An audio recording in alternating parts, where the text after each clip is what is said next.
The next show is planned for April 9th, 2022. It's about 29 weeks to bring something really special to the stage. I'm very confident that that's going to happen.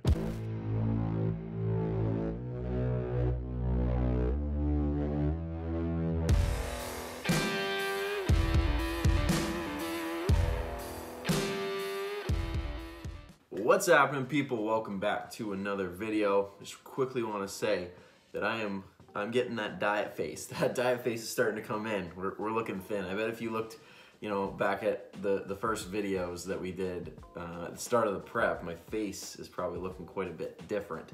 But anyways, so as with the title of the video, the thumbnail, obviously you guys know what we're gonna do today. Today's gonna be a Q&A, and it's gonna be all prep related. So I posted on Instagram, submit me a question, anything prep related that you wanna know with regards to training, diet, lifestyle, everything related to prep. That's what we're gonna talk about in this video. So I've written down 1, 2, 3, 4, 5, 6, 7, 8, looks like around 10 questions here. They're kind of 10 different questions. I got a few that were very similar, so I obviously didn't opt those in. So if you asked similar questions to this, I apologize if you're not getting a direct question in this video, but most of them were similar, so that's why I've selected the ones that I have. 17 weeks out. You're 17 weeks out from the first show. There will be more than one show, but 17 weeks from the first one. And honestly, this was the hardest week by far. Just with the fatigue and everything like that. I'm starting to feel it. I'm good in the mornings. I'm definitely, the most energized and productive, and I just feel best in the mornings, which is good because that's when I train. But by the end of the day, by about 5 p.m. onwards, the fatigue is really starting to set in. By 8, 9 o'clock, like I'm zonked out. I'm pretty much ready for bed by that time. My wife can definitely attest to that. But that's just par for the course, trying to manage that as best I can, and just implementing little things to help me, get through that. We've switched some meals around, so food volume is a little bit higher, which is going to help keep me full. For example, one of my meals was chicken and rice. I pulled the rice out and switched it in for rice cakes, which are more volume. It's more chewing. It's more food. It feels like, anyways, but without obviously adding a bunch extra carbs in. So, little things like that will definitely make things more manageable. Vegetables are another one that I've kind of crept up just a little bit. Nothing too crazy to make me feel bloated or anything, but adding in vegetables with 2 of the meals instead of 1, for example, is definitely going to help. But anyways, let's get into the questions. I could talk about how this week was a challenge for probably 10 minutes, but we're not going to talk about that. We're going to talk about the questions that have been asked. So first question is a simple one. Have you added cardio yet? And the simple answer is no. I'm not doing any formal cardio yet, which is a blessing for sure.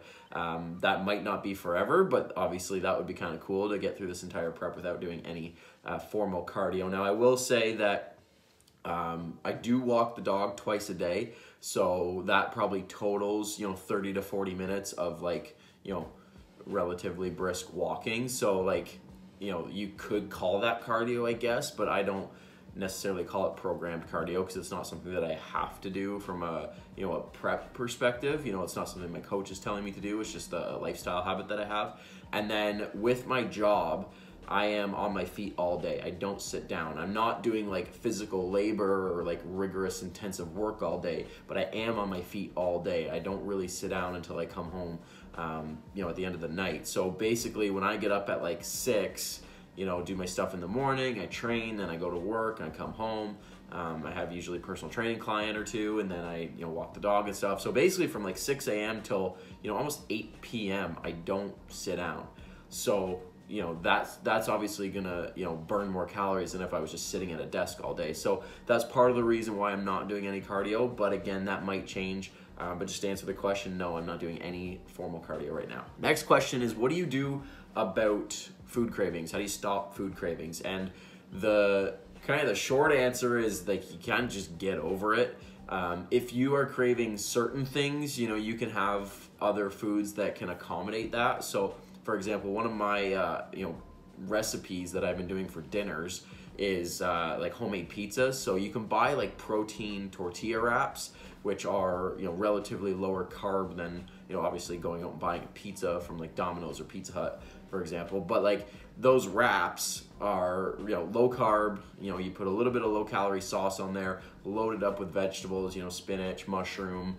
You know, you can cut up chicken on there because you're probably gonna have protein with that meal somehow. And, you know, that can kind of curb your pizza craving.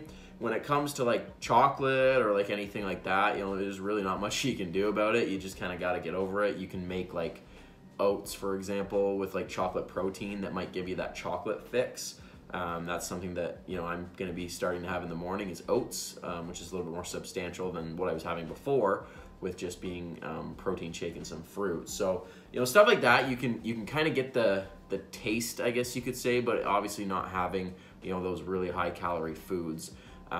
You know, as you get deeper into prep and your calories get lower, your playroom, you know, starts to shrink a little bit. Right now, I do have some wiggle room with carbs and fats, so I can kind of play with things a little bit, but, you know, when it comes down to it, it's really a mindset thing, a mental thing, and you kind of just got to get over it. Yeah. It's not probably the most glamorous answer, but it's the truth. Next question is my favorite prep meal. So for those that maybe haven't been following me super closely, I'm kind of a meal plan guy.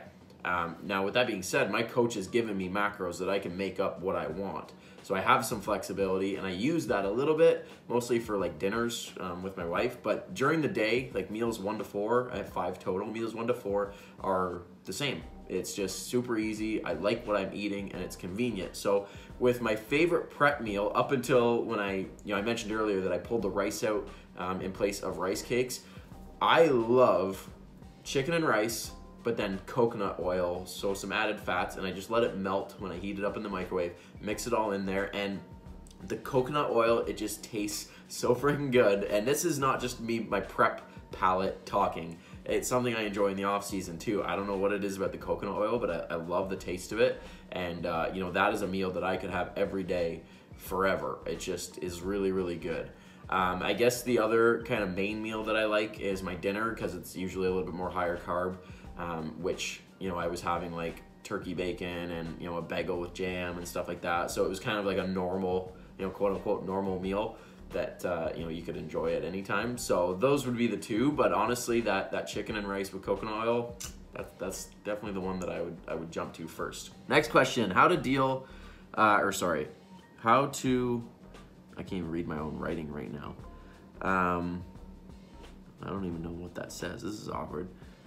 Okay, let's skip that one for now until I can figure out what the hell that says. My writing is just terrible. How to lose the last 5 pounds before a show. That's an easy one.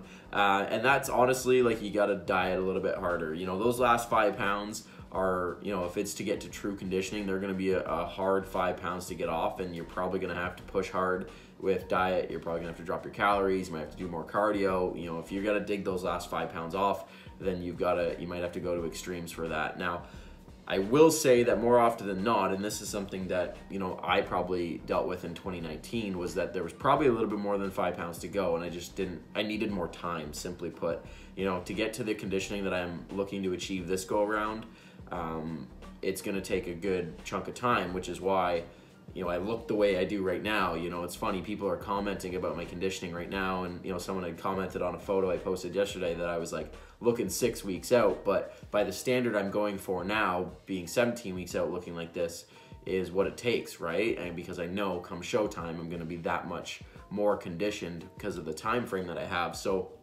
when it comes to getting that last 5 pounds off, you gotta dig, and you gotta assess your time frame, and if you have enough time. If you've got 5 pounds to lose and you're a week out, I mean, that's a tough situation to be in. Whereas if you've got, you know, true 5 pounds to lose and you've got a month to do it or 6 weeks to do it, that's a little bit more realistic. So, you know, be honest with your time frame, be honest with where you are and the conditioning you're looking to achieve, and then you can kind of assess from there. Favorite cheat snack. Now, this is an easy one for me. For those that know me close know I'm a sucker for brownies and chocolate chip cookies. So those 2-bite brownies that you can buy, those are like my favorite. Those with like a little bit of vanilla ice cream, that is like my, like, if I'm on like my deathbed, and they're like, what do you want for food? Breakfast, or sorry, not breakfast, you know, appetizer, main course, dessert. Like dessert is 2-bite brownies and vanilla ice cream. I'm super simple, but I love it. I really love that meal, that little snack there. You know, like I said, chocolate chip cookies are a good one. I have like a chocolate tooth for sure. Like that's my weakness. I'm not a gummy guy, like gummy worms, gummy bears, like candy per se doesn't do it for me, but like good chocolate, that's definitely where it's at. I realize I'm a little bright. I wonder if I can like, that's better. I swear I'm not that pale. Yeah, that looks better. Current training split. This is something that you know, hasn't changed in a very, very long time. So it's 5 days per week. I have 2 rest days. So Monday is actually a rest day. Tuesday is back with a little bit of delts, a little bit of biceps. And then Wednesday is my first leg session. Then Thursday I rest. Then Friday is chest and arms. Saturday is back and delts again. I do calves on that session as well. And then Sunday is legs, and then back to Monday as a rest day. So it's a 5-day split, 2 rest days, both positioned after legs. And that's just something I've been running for a long time. You know, majority of the off season, that's how things were structured. You know, throughout the rest of prep, that's how things will go. But it's something that I've definitely seen results from. It's a, you know, training split that I like doing. I will definitely switch it up once prep's over, just you know, assess my physique after the show and see what needs more attention. But for me, this split, it allowed me to put a lot of attention on my back and my glutes, you know, my hamstrings, my legs, and, you know, put my chest, you know, on maintenance, you know, shoulders, arms on, you know, somewhat maintenance, and bring up the areas that needed the most work. So when it comes to like a training split, make sure you assess. Don't just do what I'm doing. Don't just do what your favorite bodybuilder is doing, because they're probably doing it for a certain reason, same as me. So you need to look at yourself, look at your physique, and say, okay, what needs attention, and how do I structure my split around that? Next question is what's the hardest part of prep? I think for me, the hardest part is like just the fatigue that comes over the course of a prep. So, you know, my calories are not low by any stretch. I'm on 2,700 calories. I still have a weekly refeed that's north of 3,000. So my calories are not low, but I'm still in a deficit, and people forget that. They're like, oh, you're eating so much food. Like, how can you be hungry? How can you be tired? But it's still a deficit from, you know, what my maintenance is and what I was doing in the off season. So that deficit over time, it begins to add up. That fatigue, that hunger, that just like, you know, stress on the body, it begins to come up a little bit. If that would just stay, that would be great. So that's the biggest thing, you know, as far as like, you know, training wise, things are good. Relationship wise, it's definitely much better than it's ever been before. You know, that goes with both efforts on mine and Carrie's end. You know, thankfully she's very supportive and understands things a lot better than, you know, previous preps. And, you know, I understand how to manage my issues a little bit better when it comes to like, you know, hunger and, you know, just fatigue, moodiness, and that kind of stuff. You know, people that have prepped, they'll understand what I'm talking about. But, you know, the hardest part is just the buildup of the fatigue, and it just makes kind of daily living sometimes a bit of a challenge.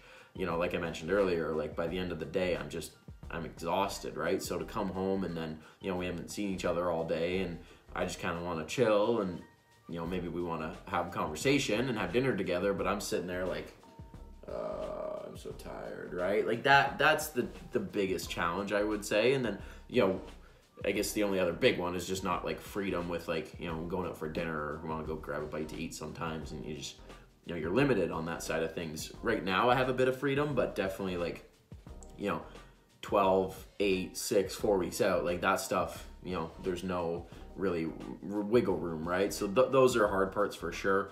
But, you know, it's nothing that can't be managed. You just got to be, you know, ready for it. And, you know, you got to want to manage it, right? Like, it's so easy to just be like, I'm hungry and I'm tired all the time. This sucks. And then that reflects in kind of your output into the world, right? Whereas if you can kind of be like, look, like I'm hungry, I'm tired, but like, it's okay. I can put on a strong face. I can kind of get over it. It's not that bad, right? Like, there's much worse things that could be happening to me right now. and you can kind of get over it, like from a mental standpoint, but yeah, it's still challenging nonetheless. Oh, okay.